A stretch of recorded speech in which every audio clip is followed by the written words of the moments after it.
नमस्कार दोस्तों। आज 5 राज्यों के जो चुनाव हैं उसके रिज़ल्ट आ चुके हैं और 4 में भाजपा को जीत मिली है और पंजाब में एक तरफा जीत मिली है आम आदमी पार्टी को।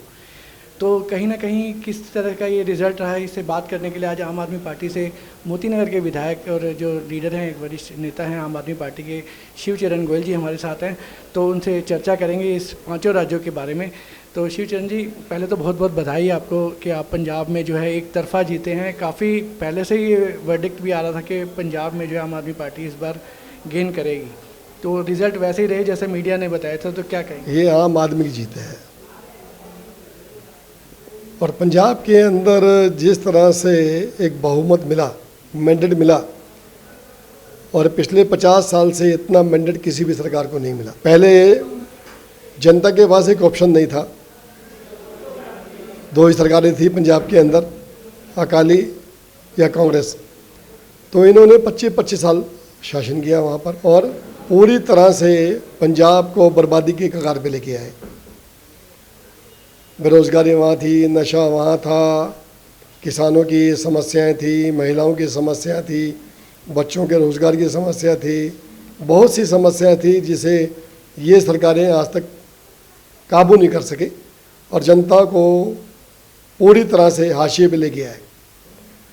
तो जब पंजाब की जनता ने एक मॉडल देखा दिल्ली का, और दिल्ली के मॉडल के अंदर जब उन्होंने देखा कि पानी मिल रहा है, बिजली मिल रही है, अच्छे स्कूल मिल रहे हैं, अच्छा इलाज मिल रहा है, महिलाओं के लिए बस यात्रा मिल रही है, पेंशन 2500 रुपये मिल रही है, बुजुर्गों को तीर्थ यात्रा की सुविधा है, और घर बैठे 1076 फ़ोन डायल कराओ और 150 सर्विसेज आपको घर बैठे मिल रही हैं।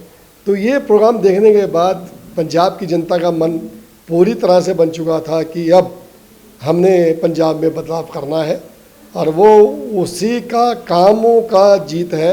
और काम का बदलाव देखते हुए जनता ने पूरी तरह से मन बनाया हुआ था, और उसी का रिजल्ट था कि अब की बारी 92 सीट लेकर पंजाब में। आपने काफ़ी मेहनत भी की थी 5 सालों से, पिछले आप लगे रहे पंजाब के अंदर भी, लेकिन उतनी मेहनत आपने यूपी और उत्तराखंड में नहीं की जितनी देखा जाए। तो कहीं ना कहीं मेरे भाजपा के नेता से भी यही सवाल था कि कहीं ना कहीं आप ये जो 5 राज्यों के चुनाव है, इसमें कहीं ना कहीं वोट आप जो दोनों पार्टियां काट रही थी वो कांग्रेस से लड़ाई थी, आपकी एक दूसरे से लड़ाई नहीं थी, क्योंकि उधर उनको गेन मिला, इधर आपको गेन मिला, और ना उन्होंने पंजाब में ज़्यादा मेहनत की, ना आपने यूपी में ज़्यादा मेहनत की। तो कहीं मिला जुला एक जो वनडे मैच जो खेला गया, जैसे टेस्ट मैच जो कहते हैं।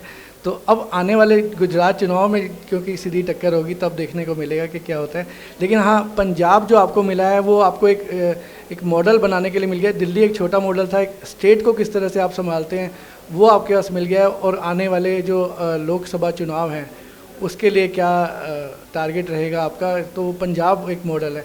तो पंजाब में आपको क्या लगता है कि जैसे दिल्ली में किया, आप उतने जल्दी से उसको पकड़ कर पाएंगे, या कुछ उसमें आपको लगता है कि कुछ दिक्कतें भी आने वाली हैं जो आपने वादे किए हैं? पहली बात मैं राजेश जी आपको बता दूं, हमारी सरकार को आज शपथ लिए हुए 6 दिन हो चुके हैं, और अभी तक जो बाकी 4 राज्यों में जीत हुई है वहाँ पर किसी भी मुख्यमंत्री ने, किसी मंत्री ने शपथ नहीं ली है। तो ये दर्शाता है कि अभी तक उनके घर के अंदर घर का वातावरण तैयार नहीं हुआ है।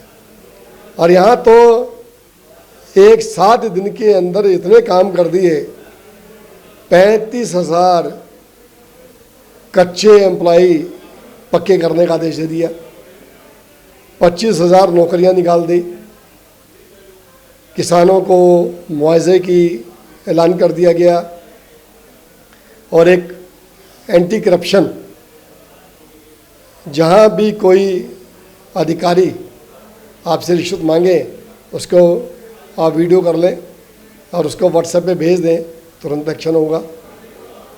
तो इतनी कार्रवाइयाँ जल्द से जल्द, जो अभी सरकार बने हुए 5-6 दिन हुए हैं वहाँ पर कार्य स्टार्ट हो चुका है। और परसों बैठक हो रही है, उसके अंदर जो हमने वादे किए थे इलेक्शंस के अंदर, हम हर महिला को 1000 रुपये देंगे, 300 यूनिट बिजली फ्री देंगे, मोहल्ला क्लिनिक बनाएंगे। तो जितनी भी वादे हमने किए थे उस पर चर्चाएं शुरू हो चुकी हैं और आने वाले समय आपको अगले 6 महीने के अंदर उसका रिजल्ट आपको पंजाब में देखने को मिलेगा। इलेक्शंस की जीत के बाद एकदम से हमने देखा कि एमसीडी के चुनाव टाल दिए गए। भाजपा का कहना है कि हम भी यूपी में जीते हैं, 4 राज्यों में जीते हैं, ऐसा नहीं है। लेकिन आम आदमी पार्टी के पोस्टर्स भी छपे हैं दीवारों पर, पूरी दिल्ली में लगे हैं कि भाजपा डर कर भाग गई है। तो आप कितने इस बात को लेके आश्वस्त थे कि एमसीडी बिल्कुल 100% जैसे पंजाब में आप आश्वस्त थे, तो एमसीडी बिल्कुल आपके पास आने वाली थी और आते आते रह गई, तो इसके लिए आप क्या कहेंगे? राजेश जी, 8 साल से होने वाले हैं सेंट्रल गवर्नमेंट को केंद्र में। भाजपा जब 8 साल से इन्होंने एमसीडी को एक करना था तो वो 8 साल से यदि कर लेते तो क्या दिक्कत थी?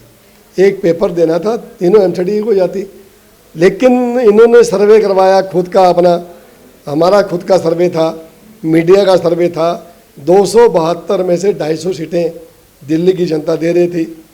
अब इनको चुनाव टालने थे, ये एक करना तो एक बहाना था।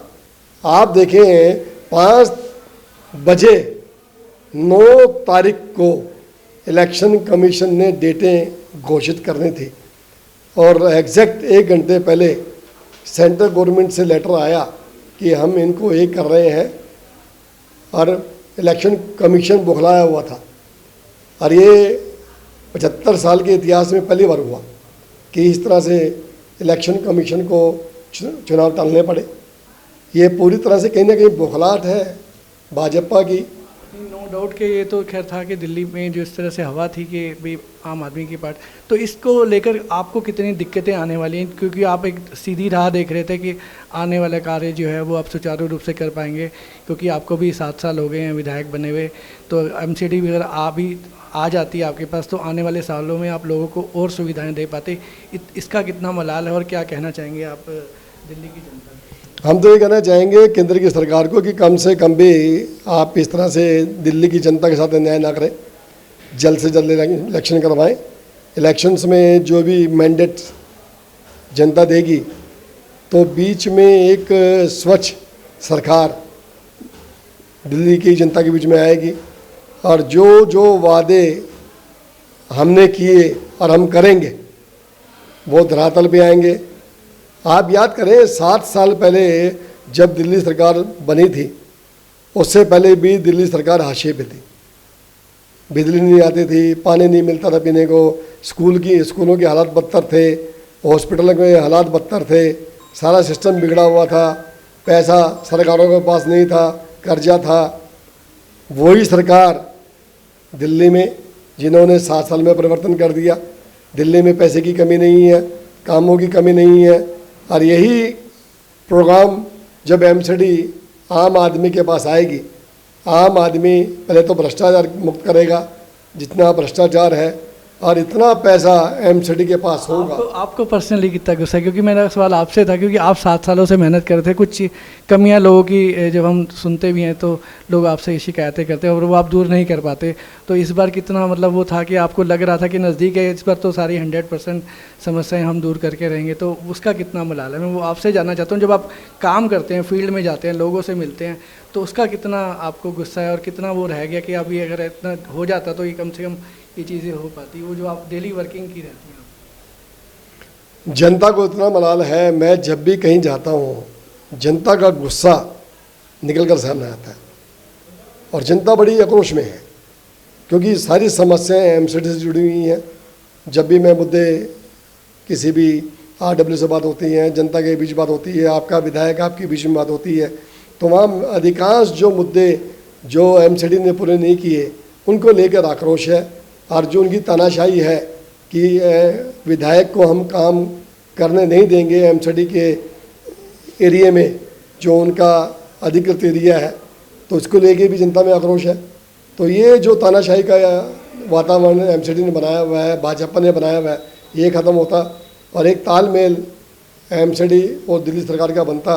जो गंदगी के ढेर थे वो ख़त्म होते, पार्कों में खुशहाली आती, सड़कें जो छोटी छोटी हैं टूटी हुई हैं वो बन जाती, जो नालियाँ थी वो प्रॉपर होती, पेड़ों की कटाई थी, बहुत से काम थे जो कि इनके जाने से और आम आदमी पार्टी के आने से काफ़ी दिल्ली के हालात हमारा तो एक ही प्रोग्राम था कि इसको वर्ल्ड क्लास दिल्ली, क्योंकि दिल्ली भारत का दिल है, राजधानी है, तो इसको उसी के अकॉर्डिंग पूरे संसार के अंदर, पूरे देश के अंदर जो भी दिल्ली आता उसे लगता है कि मैं दिल्ली कैपिटल में आया। चलो देर से सही, लेकिन इतना समय तो आने ही वाला है, कुछ न कुछ महीने में चुनाव तो होंगे ही, और मेरे ख्याल से जिस तरह से आप काम करना चाहते हैं वो भी पूरे कर पाएंगे। तो मैं आपसे यही पूछना चाहूँगा कि अब लास्ट में कि देश पंजाब के चुनाव जीतने के बाद आपने काफ़ी मेहनत की, पिछले कुछ समय से आप काफ़ी बिजी रहे, अब कितना स्वरूप बदला है, कितनी आप आगे देखते हैं आम आदमी पार्टी के को भी आगे जाते हुए, और आप दिल्ली को भी जितना आप काम देख रहे हो कि उसको आप कितनी आगे और तेज़ी से बढ़ा पाओगे? मैं पूरे देश की जनता को आह्वान करता हूँ कि आप एक ईमानदार छवि, एक ईमानदार पार्टी जिसने इतना काम दिल्ली में किया है, पंजाब में कार्य शुरू हो चुका है, तो हम सब इस पार्टी के अंदर शामिल हों और एक मजबूत, हमारे अरविंद केजरीवाल जी का पार्टी का मजबूती से हाथ थाम कर देश को एक नई राह पे लेके जाएं और एक नया इतिहास जो दिल्ली से रचा गया था, पंजाब में रचा गया और आने वाले समय के अंदर पूरे देश में रचा जाएगा। जनता दोनों हाथों से आम आदमी की प्रतीक्षा कर रही है और आम आदमी को हर जगह आम आदमी का इंतजार है। अब देश में मैंने तो दो ही विकल्प हैं, अब मोदी जी और उसके बाद केजरीवाल जी। अब केजरीवाल थोड़ा सा 2 स्टेप पीछे हैं, और पंजाब मेरे ख्याल से उनको देखना है किस तरह स्टेट करते हैं, फिर तेज़ी से ग्राफ मेरे ख्याल से आम आदमी पार्टी का देश में पूरा बढ़ने वाला है। तो लास्ट में जनता को आप किस तरह से बधाई देना चाहेंगे पंजाब के लिए और आने वाले समय के लिए? आप बधाई देना चाहूँगा, अपनी शुभकामनाएं देना चाहूँगा कि जिस तरह से आप पूरे देश ने, पूरी दिल्ली की जनता ने और पूरे पंजाब ने भारी बहुमतों से जितवा कर विधानसभा में 92 विधायकों के साथ वहाँ पर एक इतना विशाल बहुमत दिया, उसका मैं आभार व्यक्त करता हूँ। और आने वाले समय के अंदर मैं पूरे देश की जनता को आह्वान करता हूँ, एक ईमानदार सरकार, एक ईमानदार चेहरा, एक ईमानदार मुख्यमंत्री, आप उसके जितने हाथों को मजबूत करेंगे पूरे देश में एक क्रांति आएगी। नौजवानों को रोज़गार मिलेगा, किसानों को अपना MSP मिलेगी, उनकी फसलों के उचित दाम मिलेंगे, उनको पूरा एक मान दिया जाएगा, महिलाओं को सुरक्षा दी जाएगी, मज़दूरों को पूरा जो न्यूनतम वेतन है दिल्ली में 19,000 उससे बेहतर मिलेगा, हमारे बच्चों को अच्छी शिक्षा मिलेगी, पूरे देश में एक बेहतर इलाज होगा, पूरे देश के अंदर बेहतर पानी की व्यवस्था, बिजली की व्यवस्था सस्ती, तो पूरी व्यवस्था बदलने के लिए एक आम आदमी का हाथ थामने के बाद पूरे देश में बदलाव आएगा और मैं इसको लेकर पूरी तरह से आश्वस्त हूँ, इसमें कहीं भी संशय नहीं है। ये थे शिवचरण गोयल जी, अपने काम के लिए बिल्कुल तत्पर रहते हैं, लोगों की समस्याओं के लिए आगे बढ़ चढ़ कर काम करते हैं। तो जिस तरह से आपने देखा कि पंजाब के जो CM हैं हमारे, वो एक छोटे से कॉमेडियन थे, जगह दिल्ली में आपको रोड शो पर नज़र आते थे, और आज वो दिल्ली के CM हैं। और इसी तरह से मैं आपको आश्वस्त करता हूं कि एक ना एक दिन समय आएगा और ज़रूर हमारे साथ, आज हम शिवचरण जी से बात कर रहे हैं तो केंद्र में मंत्री कभी ना कभी होंगे ही। आज हम आपसे बात जब इस माध्यम से बात करें तो कहीं ना कहीं रिकॉर्ड में रहेगा। तो बहुत बहुत धन्यवाद शिवचरण जी, दिल्ली से बात। शुक्रिया, धन्यवाद।